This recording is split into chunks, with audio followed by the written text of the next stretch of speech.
نحمده ونصلي على رسوله الكريم اما بعد فاعوذ بالله من الشیطان الرجیم بسم اللہ الرحمن الرحیم۔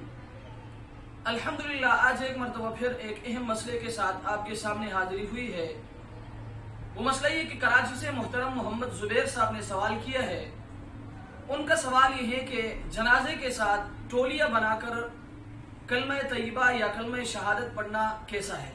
ان کا کہنا ہے کہ آج کل ایک عام رواج بن گیا ہے اور بعض لوگ اس کو پڑھتے ہیں، بلند آواز سے ذکر کرتے ہیں، کلمہ طیبہ پڑھتے ہیں، اور بعض لوگ اس سے منع کرتے ہیں۔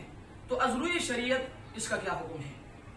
تو یاد رکھیں، مسئلہ یہ ہے کہ فتاوی عالمگیری جلد نمبر 1 صفحہ نمبر 162 میں لکھا ہے کہ جنازے کے ساتھ چلنے والوں پر لازم ہے کہ وہ خاموش رہے، بلند آواز سے ذکر کرنا، اسی طرح کلمہ شہادت یا کلمہ طیبہ پڑھنا اور قرآن مجید کی تلاوت کرنا یہ مکروہ ہے۔ اگر آپ نے ذکر کرنا ہی ہے تو دل ہی دل میں کریں۔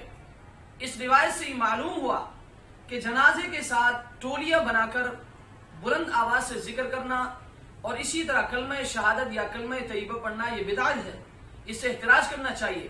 ہاں، اگر کوئی شخص کلمہ طیبہ یا کلمہ شہادت پڑھنا چاہے تو اس کو چاہیے کہ وہ زیر لب پڑھے اور دل ہی دل میں وہ پڑھتے رہے۔ فتاوی عالمگیری جلد نمبر 1 صفحہ نمبر 162۔ اللہ تبارک و تعالی ہمیں اس مسئلے کو سمجھنے کی توفیق عطا فرمائے۔ وآخر دعوانا ان الحمدللہ رب العالمین۔